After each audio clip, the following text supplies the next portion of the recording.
হৃদমায়ার প্রেমগাথা season ২ পর্ব সংখ্যা ৬। লেখনীতে রিক্তা ইসলাম মায়া। গল্প পাঠে আমি অরোরা ইসলাম। আয়ান জুইকে নিয়ে বাংলাদেশে ফিরেছে আজ ১ মাস পেরোলো। জুইকে ভর্তি করা হয়েছে মায়ার কলেজেই। চট্টগ্রাম থেকে ঢাকায় জুইকে অনেক আগে ট্রান্সফার করা হয়েছিল। বলতে গেলে মায়া ও জুইকে একত্রে ট্রান্সফার করা হয়েছিল। কিন্তু আয়ান জুইকে নিয়ে ৩ মাস লন্ডনে থাকায় এতদিন জুই কলেজে অনুপস্থিত ছিল। সামনের মাসে জুইয়ের পরীক্ষা। জুই অনেকটা সময় পড়াশোনা থেকে দূরে থাকায় এখন পড়াশোনায় বেশ চাপ পড়েছে। সেজন্য আয়ান ও জুইকে ওর পড়াশোনায় যথাসম্ভব সাহায্য করছে। আয়ানের বাবা মা ও বোন লন্ডনে থেকে বাংলাদেশে ফিরবেন আরও মাসখানেক পর। ততদিন আয়ান জুইকে নিয়ে নিজের আলাদা ফ্ল্যাটে উঠেছে। সন্ধ্যার পর জুই পড়তে বসেছে।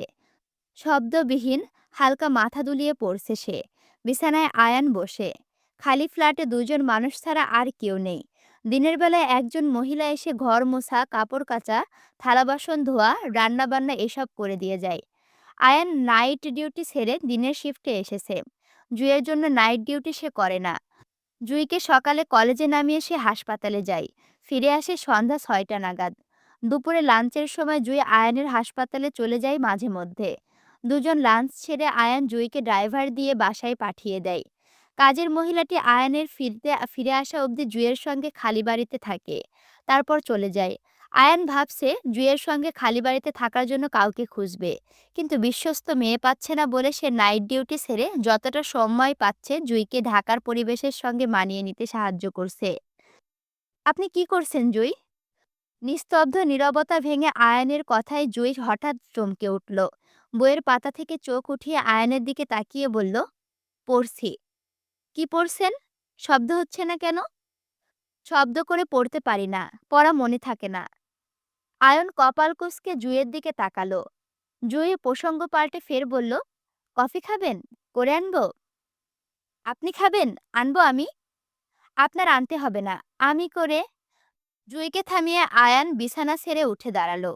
সে এতক্ষণে বিছানায় বসে ল্যাপটপে কিছু মেডিসিন নিয়ে গবেষণা করছিল। একই রুমে জুই পড়ার টেবিলে বসে, আয়ান বিছানায়।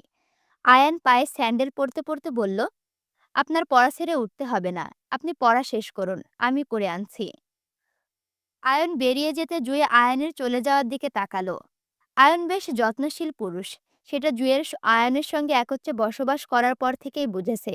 যদিও দুজনের ফোনে কথা বলার সময় আয়ন একইভাবে যত্ন সহকারে কথা বলতো, কিন্তু তখন জুই এতটা আয়নকে কাছ থেকে অনুভব করতে পারেনি যতটা এখন করতে পারছে। জুই সত্যি ভাগ্যবতী আয়নের মতো যত্নশীল স্বামী পেয়ে। দুটো কফির মগ নিয়ে আয়ন, আয়ন না অয়ন, আমি কি নাম ভুল পড়ছি নাকি বুঝে পাচ্ছি না। যাই হোক, আমি যেটা পড়ছি সেটাই মানি নাও। আয়ন জুইয়ের পড়ার টেবিলে একটা চেয়ার টেনে বসলো। জুইকে একটা কফির মগ দিয়ে অন্যটিতে চুমুক দিয়ে বলল, আপনার পড়াগুলো আমাকে দেখান জুই। জুই কফির মগে সবে চুমুক বসাচ্ছিল, আয়নের কথায় মগটা হাতে নিয়ে বলল, আমি পড়তে পারবো। আমি জানি আপনি পড়তে পারবেন, তারপরও আপনাকে আমার পড়াগুলো দেখান।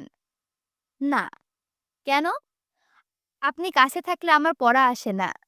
তাহলে কি আসে? জুই সহজ সরল স্বীকারোক্তি দিয়ে বলল, প্রেম আসে। প্রেম তো ঠিকমতো করতে পারেন না, আবার প্রেমের অজুহাত দিচ্ছেন? জুই লজ্জায় ইতস্তত বোধ করে নতমস্তক হলো। আয়ন জুইয়ের থেকে বইটা টেনে নিজের কাছে নিতে নিতে প্রসঙ্গ পাল্টে বলল, আপনার ভাই আরিফ ফোন করেছিল জুই। আয়ন বাকি কথা শেষ করার আগে জুই উত্তেজিত ভঙ্গিতে জানতে চাইল, কি বলেছে? বলেছে আপনাকে নিয়ে আপনাদের বাড়িতে যেতে। আপনার মা আপনাকে দেখতে চেয়েছেন। আর বাবা? পারিবারিকভাবে মায়াকে শফিকুল ইসলাম মেনে নিলেও জুঁইয়ের বাবা জামাল সাহেব আজও জুঁই ও আয়ানকে মেনে নেননি। যদিও জামাল সাহেব মায়ের নিখোঁজের সময় ঢাকায় এসেছিলেন, কিন্তু তখন আয়ন ও জুঁই বাংলাদেশে ছিল না। ওরা বাংলাদেশে ফিরে মায়া আশুগঞ্জে চলে যাওয়া আরও একদিন পর। জুঁইয়ের লন্ডন থাকাকালীন জুঁইয়ের মা বলতেন, জুঁইয়ের বাবা জামাল সাহেব জুঁইয়ের ব্যাপারে ধীরে ধীরে নমনীয় হচ্ছেন। হয়তো খুব শীঘ্রই আয়নকে জুঁইকে মেনে নেবে। জুঁই আশায় আছে কোনোদিন জামাল সাহেব নিজে থেকে সবকিছু ভুলে আয়ন ও জুঁইকে মেনে নেবেন। কিন্তু যতদিন জুঁইয়ের বাবা নিজে থেকে ফোন করে আয়ন ও জুঁইকে ডাকবেন না, ততদিন জুঁই আশুগঞ্জে ফিরবে না। জুঁই হাতের কফিতে চুমুক বসাতে বসাতে স্বাভাবিকের ন্যায় বলল, ও জুঁইয়ের ছোট উত্তরটা আয়ন বুঝল না। আয়ন জানে জুঁই কতটা ছটফট করে নিজের পরিবারের সঙ্গে দেখা করতে, কিন্তু এখন সুযোগ পেয়েও তেমন প্রতিক্রিয়া দেখাচ্ছে না বলে আয়ন ফের জুঁইকে বলল, আপনি কি নিজেদের বাড়িতে যেতে চান না জুঁই? আপনি যেতে চাইলে আমি আপনাকে পাঠাতে পারি। আমি যাব না। কেন? জুঁই মিথ্যা বাহানা দিয়ে বলল, সামনে আমার পরীক্ষা তাই। পরীক্ষা তো অনেক দেরি। এর মাঝে আপনি আপনার বাড়ি থেকে ঘুরে আসতে পারেন। আমি ড্রাইভারকে বলে দেব আপনাকে দিয়ে আসতে। যাবেন আপনি? জুঁই হাতের কফিতে চুমুক বসাতে আয়নের দিকে থেকে বইটা নিজের কাছে টেনে বলল, আমি বিবাহিত ডাক্তার সাহেব। আর বিবাহিত মেয়েদের স্বামীকে রেখে বাপের বাড়িতে একা বেড়ানোটা শোভা পায় না। যেই দিন আমার বাবা আমার স্বামীকে সহ মেয়েকে সম্মানে দাওয়াত করবেন, সেই দিন যাব। আর নয়তো যাব না। আমি আমার স্বামীর ঘরে ভালো আছি। আমার স্বামী অনেক খেয়াল রাখে। আয়ন জুঁইয়ের ব্যাপারটা সবে বুঝতে পেরে খানিকটা হাসল। জুঁইয়ের বাবা আয়নকে জামাতা হিসেবে মানছে না বলে জুঁই নিজের বাড়িতে আয়নকে ছেড়ে যেতে চাচ্ছে না, আয়নের সম্মানের জন্য। আয়ন জুঁইকে বুঝতে চেয়েও বলল, জুঁই, আমি চাই না আপনি আমার জন্য নিজের পরিবার থেকে দূরে থাকুন। আমি আছি। সবসময় আপনার জন্য থাকব। আপনি যান। পরিবারের সাথে গিয়ে দেখা করে আসুন। আপনি আমার জন্য ভাববেন না। জুঁই কপাল কুঁচকে বলল, আমার স্বামীর কথা তো আমাকে ভাবতে হবে, তাই না? নাকি আপনার জন্য ভাবার আরো মানুষ আছে? কোনটা? পরকিয়া করেন? আস্তাগফিরুল্লাহ! না। তাহলে বউকে বাপের বাড়িতে পাঠাতে এত উতালা হচ্ছেন কেন? জুঁই কেমন করে কথাগুলো ঘুরিয়ে পেঁচিয়ে আয়নের ওপর নিয়ে আসলো। আয়ন খানিকটা বোকা হেসে বলল, আমি তো আপনার কথা চিন্তা করে বলেছিলাম জুঁই। আমার কথা আপনার চিন্তা করতে হবে না। আমি আমার স্বামীর ঘরে ভালো আছি। আয়ন হঠাৎ দুহাত প্রশস্ত করে জুঁইকে জড়িয়ে ধরতে চেয়ে উৎফুল্লতায় বলল, আসুন তো জুঁই, আপনাকে জড়িয়ে শক্তপোক্ত একটা চুমু খাই। আমার কপালে যে এতটা ভালো বউ জুটবে ভাবিনি। আপনাকে পেয়ে ভাগ্য খুলে গেছে আমার জুঁই। খালি বাড়িতে মায়ের সময়টা অসহ্যের ন্যায় লাগছে। জুঁই মুক্তা সকলে ঢাকায় ওদের শ্বশুরবাড়িতে। একাকী মায়ের বিয়ের আয়োজনে আশুগঞ্জে চলে এসেছিল সেই দিন। কিন্তু এখন মায়ের একা বাড়িতে মন টিকছে না।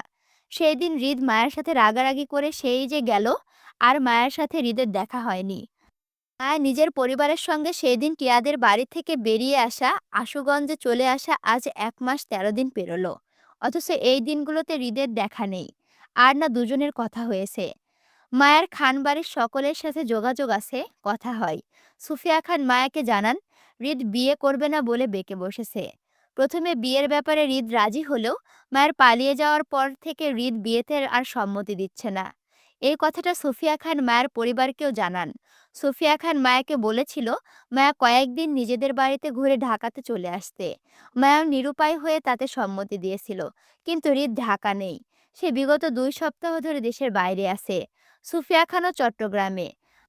মায়া ঢাকায় একা বাড়িতে থাকতে পারবে না বলে আশুগঞ্জে আছে। আরিফও চট্টগ্রামে। তবে ফিহা শ্বশুর শাশুড়ির সঙ্গে আশুগঞ্জ থাকছে। মেয়েটা ভীষণ লক্ষ্মী এবং বুদ্ধিমতী। অল্প সময়ে শ্বশুরবাড়ির সকলের মন জয় করেও নিয়েছে।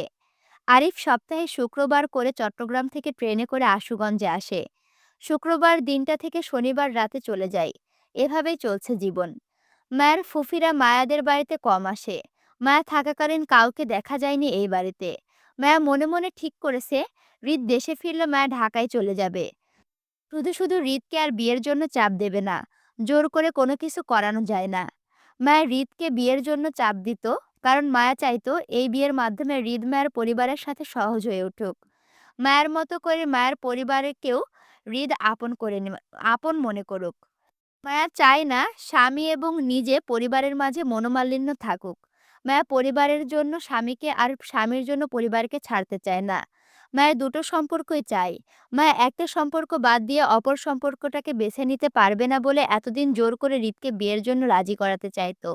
কিন্তু হৃদ যখন মায়ের কষ্ট বুঝতে চাইছে না, তখন মায়াও এই নিয়ে হৃদকে আর জোর করবে না, বরং স্বামীর ঘরে ফিরে যাবে। অন্যমনস্ক মায়া অসময়ে বিছানায় শুয়ে এসব ভাবছিল। ঘরের দরজাটা ভেতর থেকে লাগানো ছিল। হঠাৎ ঘরের দরজা ঠেলে ভেতরে প্রবেশ করলো ফিহা। ভেজা হাতটা শাড়ির আঁচলে মুছতে মুছতে মায়াকে ডেকে বলল, ঋতু, ঘুমিয়ে পড়েছো? না ভাবি। ফিহার গলা শুনে মায়া উঠে বসল। খোলা চুলগুলো এলোমেলোভাবে পিঠ ছড়িয়ে পড়ে আছে। ফিহা সেটা লক্ষ্য করে বলল, সে কি? চুলের এই অবস্থা কেন? গোসল করনি এখনো? না ভাবি, পরে করব। এখন ভালো লাগছে না। আচ্ছা ঠিক আছে, গোসল না করো, অন্তত ফ্রেশ হয়ে নাও। বাসায় ছোট ফুপি এসেছেন। তোমাকে এই অবস্থায় দেখলে ভাববে তুমি স্বামীর ঘরে সুখী নও। চেহারার কি হাল করেছো দেখো। তোমার কি মন খারাপ ঋতু? মায়া সারাদিন ঘরে শুয়ে বসে থাকে। মাঝে মধ্যে মা ভাবির কাজে সাহায্য করতে চাইলেও ওরা দেয় না। তাই মায়ের সময় অবসরে একাকী কাটে। মায়া অনেক চেয়েও হৃদের সঙ্গে যোগাযোগ করতে পারে না বলে মায়ের প্রায়ই মন খারাপ থাকে। কিন্তু এটা ফিহাকে বলতে চায় না। মায়া প্রসঙ্গ পাল্টে বলল, ফুফি কিছু বলেছে ভাবি? না, তবে ফুফির দৃষ্টিভঙ্গি অন্যরকম। কথাবার্তাও বেশ সুবিধার মনে হয়নি। আচ্ছা যাই হোক, তুমি নিচে চলো, খাবে। বাবা তোমাকে নিচে খেতে ডাকছেন। আচ্ছা তুমি যাও, আমি আসছি। মায়া সময় নিয়ে হাত মুখ ধুয়ে মাথায় ওড়না টানল। অলসতায় গোসল করেনি। সবাই খাওয়ার জন্য মায়ের অপেক্ষায় বসে আছে, সেজন্য গোসল করা হয়নি। সন্ধ্যায় করে নিবে। মায়া সবার সাথে ডাইনিংয়ে বসলো। মায়ের ছোট ফুপি সালেহা মায়ের মুখোমুখি চেয়ারে বসে। মহিলা বেশ কয়েকবার মায়ের দিকে তীক্ষ্ণ দৃষ্টিতে তাকিয়েছেন। মায়া সালেহা বেগমকে দেখেও না দেখার মতো করে আছে। কথা বলেনি। সালেহার জন্য মায়ের নাদিমের সঙ্গে বিয়ে হতে গিয়েছিল, সেজন্য মায়া সালেহা বেগমকে এড়িয়ে চলেছে। মায়ের পাশে শফিকুল ইসলাম, তারপর জামাল সাহেব।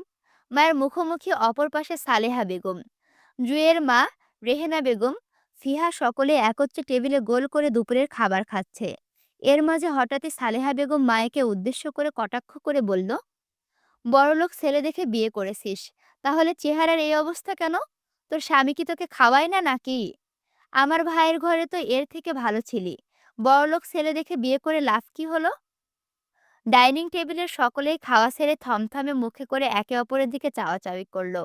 হুট করে যে সালেহা বেগম মায়াকে এইসব কথা বলবে, সেটা কারো ধারণাতেই ছিল না। তবে আগের বারের মতো এইবার আর মায়া চুপ করে সবকিছু সহ্য করলো না, বরং প্রতিবাদ জানিয়ে একই সুরে বলল, আমার স্বামীর অত দামি খাবার আমার সস্তা পেটে হজম হয় না ফুপি। তোমাদের খাওয়ানো সস্তা খাবার পেটে শুয়ে গেছে তো, সেজন্য স্বামীর দামি খাবার খেয়ে শরীর ভালো হচ্ছে না। কম দামি মানুষ তো, সেজন্য দামের মর্ম বুঝি না। মায়ের উত্তরে সকলে খাওয়া ছেড়ে মায়ের দিকে তাকালো। সালেহা বেগম মায়ের কটাক্ষ কথায় তেলে বেগুনে জ্বলে উঠে বলল, বিয়ে হতে না হতে স্বামীর বুঝে গেছিস, এজন্য স্বামী ধরে ধরে মারে? কথাটা মায়াকে অপমান করার জন্য বলল, অথচ মায়া একইভাবে কটাক্ষ করে উত্তর দিয়ে বলল, তোমাদের রক্ত আমার শরীরে তো ফুপি, সেজন্য বেয়াদব হইছি। স্বামীকে মান্য করতে জানি না, এজন্য বেয়াদবের ফল পাই, যেমনটা তুমি পাও ফুফার থেকে। তবে তোমার স্বামী তোমাকে যতটা মারে, আমার স্বামী তার থেকে অনেকটা কম মারে। এই হিসেবে আমি অনেক ভাগ্যবতী বলতে পারো ফুপি। আমার কিন্তু অনেক দাম আমার শ্বশুর বাড়িতে। মায়ের কথাগুলো যেন সালেহা বেগমের শরীরে আগুন ধরাচ্ছে। তিনি অপমানে থমথমে মুখে বেশ রাগান্বিত গলায় বলল, বড়লোক স্বামীর ঘরে গিয়ে মুখে মুখে তর্ক করা শিখেছিস।